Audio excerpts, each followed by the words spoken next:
Video बघणाऱ्या प्रत्येकाला महाप्रपंचतर्फे तेजस तुंगारचा सप्रेम जय शिवराय, सप्रेम जय श्रीराम. मित्रांनो, सध्या उद्धव ठाकरे खूपच रामभक्त झालेले आहेत, हनुमान भक्त झालेले आहेत. नुकताच त्यांनी रामरक्षा आंदोलन चालू केलंय. मुंबईमध्ये एक आंदोलन झालं, आता नागपूरमध्ये होणार आहे. आणि आता त्यांचं म्हणणं असं आहे की पूर्ण महाराष्ट्रभर रामरक्षा अभियान आम्ही करणार आहोत, म्हणजे रामरक्षा आंदोलन. या रामरक्षा आंदोलनामागचा यांचा उद्देश काय आहे, अर्थ काय आहे, हे आधी लक्षात घेतलं पाहिजे आपण. त्यांनी ते आंदोलन चालू केलं मुंबईमधून, दादरमधून. रामरक्षा आंदोलन. रामरक्षा आंदोलन म्हणजे त्याचा अर्थ असा होता की बाबा आम्ही रामरक्षा म्हणणार आहोत. ढोबळ अर्थ त्याचा असाच होतो. मात्र उद्धव ठाकरे, संजय राऊत, आदित्य ठाकरे आणि यांची ही उभाटा सेना यांच्या लेखी रामरक्षा आंदोलन म्हणजे आम्ही त्या रामाचं रक्षण करणार आहोत. अयोध्येमध्ये जो दुर्दैवी प्रकार घडलाय, चंपतराय वगैरे या लोकांनी केला, दानपेटीतले दागिने आणि पैसे पळवलेले आहेत, तो प्रकार सुद्धा काय आहे तो आपण पुढच्या व्हिडिओमध्ये सविस्तर जाणून घेऊया मित्रांनो, कारण तो अत्यंत गंभीर प्रकार आहे. त्याच्यावर कारवाई सुद्धा चालू आहे, काही जणांना अटक सुद्धा झालेली आहे, चौकशी चालू झालेली आहे. थोडक्यात सांगतो तुम्हाला, ती जी ट्रस्ट आहे राम मंदिर, अयोध्या राम मंदिर न्यास, यावर गव्हर्नमेंटचा कुठलाही अंकुश नाहीये, सरकारचा.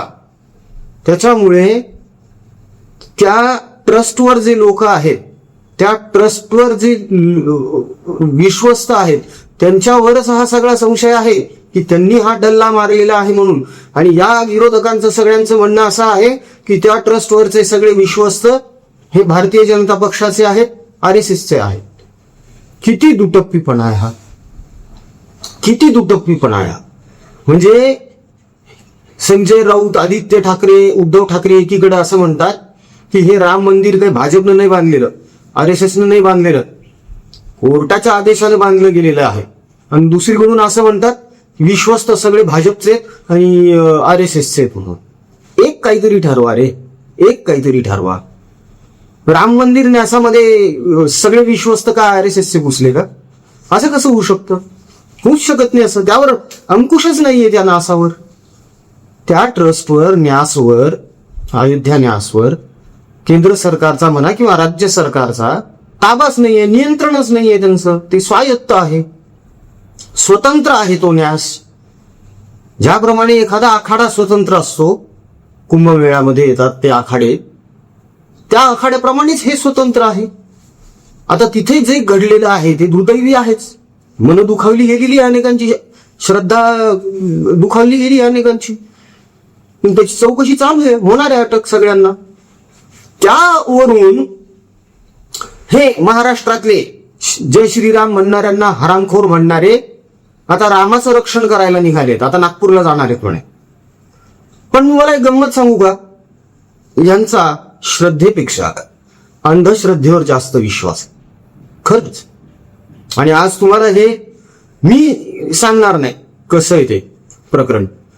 यांचेच पूर्वीचे एक सहकारी जे आज शिंदे सेनेमध्ये आहेत, ज्यांचं नाव संजय शिरसाट, ते मंत्री सुद्धा आहेत सध्या आपल्या राज्याचे, संभाजीनगरचे आमदार, यांनी सांगितलेलं आहे की हे कशी काळी जादू करतात, कसा जादू तो नाचतो यांचा सगळा.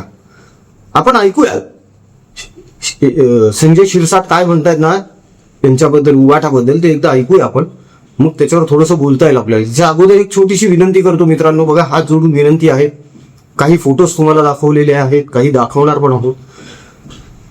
आपल्या मराठवाड्याच्या परिसरातल्याच काही गायी आहेत ज्यांना वाहनानं धडक दिली, त्या अपघातात पाय तुटलेत काही जणांचे, काहींना जबड्याला लागलेलं आहे, जखमी आहेत बिचाऱ्या. औषध उपचार करायचे त्यांच्यावर, कारण अत्यंत गरीब परिस्थितीमध्ये असलेल्या शेतकऱ्याच्या गायी आहेत. त्या शेतकऱ्याच्या कुटुंबांना सुद्धा आपल्याला किराणा सामानाचं वाटप करायचं आहे. कॅन्सरग्रस्त रुग्ण जे आहेत त्यांचे औषध उपचार आपण करतोय, पॅथॉलॉजी म्हणा किंवा त्यांचे इंजेक्शन्स जे महागडे असतात. सोबतच त्यांना आणि त्यांच्या हालाकीच्या परिस्थितीत असलेल्या नातेवाईकांना आपण भोजन पुरवत आहोत. आणि 51 अनाथ आश्रमातल्या विद्यार्थिनी यांचं या वर्षीचं शालेय शिक्षण आपण करत आहोत. त्यांना शालेय शिक्षण साहित्य पुरवत आहोत. तर या उपक्रमांमध्ये आपल्या सहकार्याची, योगदानाची खरंच गरज आहे. तेव्हा दिल्या गेलेल्या जीपे फोनपे क्रमांकावर आपल्या इच्छेनुसार, मर्जीनुसार या परिवाराच्या सत्कर्मामध्ये आपलंही योगदान असू द्या. ट्रान्झॅक्शन केल्यानंतर, जीपे फोनपे क्रमांकावर योगदान दिल्यानंतर त्या ट्रान्झॅक्शनचा स्क्रीनशॉट व्हॉट्सअपवर नक्की ठेवा परिवाराचा, म्हणजे त्याची रिसिप्ट बनवता येईल, त्याचं ट्रॅक रेकॉर्ड ठेवता येईल आणि तुम्हाला वेळोवेळी कळवता देखील येईल की आपलं काम निश्चित कसं सुरू आहे ते. तेव्हा मन मोठं करा मित्रांनो. आपण केलेली थोडीशी मदत, थोडंसं सहकार्य एखाद्याच्या आयुष्यासाठी मोलाचा आधार ठरत असतं. तेव्हा ही जाणीव मनामध्ये असू द्या आणि पुढे या. चला आता बघून घेऊया आधी संजय शिरसाट काय बोलले. उबटा गटाचे प्रत्येक जणाला अशी जादूटोना करण्याची सवय.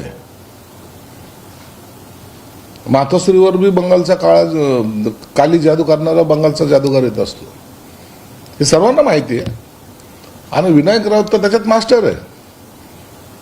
म्हणून त्यांनी अशा प्रकारे क्रूर प्रकारे स्वतःच्या सुनेवर काय केस कापणे वगैरे जे काही प्रकार केलेले आहेत ते अत्यंत भयानक आहेत. जादूटोण्याच्या विरोधात बोलतात आणि स्वतः जादूगाराला जवळ ठेवतात. म्हणून असे या दुपट्टी लोकांवर आता गुन्हे दाखल झाले पाहिजेत. त्या सुनेने गुन्हा दाखल केलाच केलाय, परंतु सरकारने सुद्धा याच्याकडे सोमोटो त्यांच्यावर कारवाई करण्याचे निर्देश दिले पाहिजेत. संजय शिरसाट यांनी तर स्पष्टपणेच सांगितलेलं आहे की मी जेव्हा यांच्यासोबत होतो तेव्हा मातोश्रीवर बंगालवरून काळी जादू करणारा माणूस यायचा, जादूटोणा करणारा तो तांत्रिक यायचा आणि हे करायचे. ह्या अगोदरचा पण एक किस्सा आहे यांचा असाच बरं का. हे जेव्हा मुख्यमंत्री होते आणि वर्षावर राहायचे, जेव्हा वर्षामधून हे निघाले, म्हणजे मुख्यमंत्री पदावरून जेव्हा पायउतार झाले आणि निघाले, त्याच्या दुसऱ्या तिसऱ्या दिवशी वर्षाच्या परिसरामध्ये लिंब पडलेले होते. ते लिंब ऍक्च्युली देवेंद्र फडणवीसांसाठी होते. त्याच दृष्टिकोनातून यांनी टाकले असतील ना, कारण हे पाय उतार झाल्यानंतर शिंदे फडणवीस एकत्र आले म्हणजे आता फडणवीस मुख्यमंत्री होणार अशी अटकळ सगळ्यांनी बांधलेली होती. मग ती लिंब फडणवीसांसाठी होती, पण नेमके वर्षात शिरले एकनाथ शिंदे आणि शिंदेंनी गेल्या गेल्याच ते लिंबांचं कांड वाजून टाकले. म्हणून तर विधानसभेला एवढं घवघवीत यश आहे, म्हणून तर खासदारांची सुद्धा संख्या वाढलेली आहे.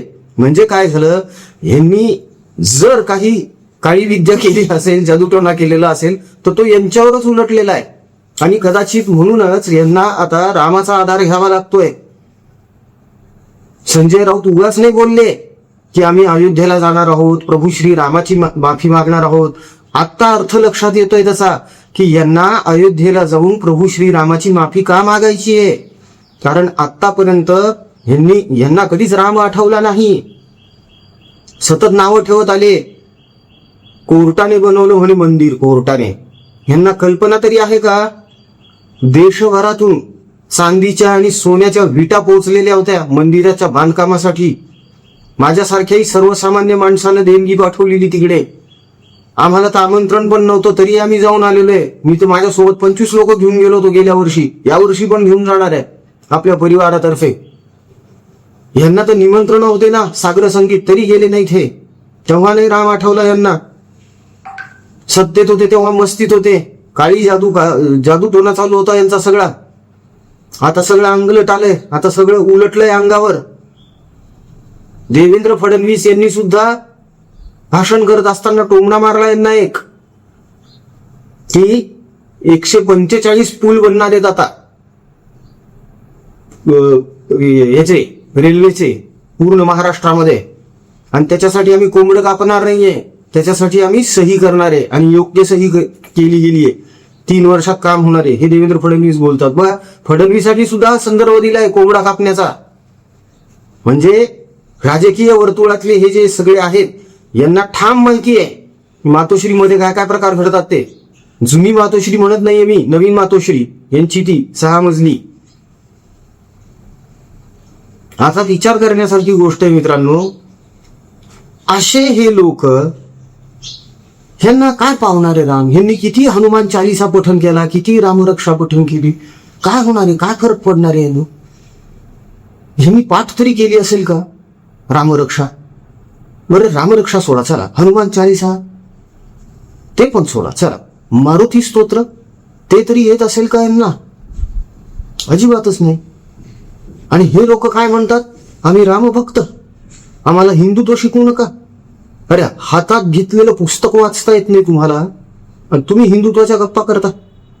यांना तेच येत असेल, तो लाल किताब, काळी किताब ते वाचत असतील हे घरात, पण ते सगळं अंगलट आलंय असं वाटायलंय आता.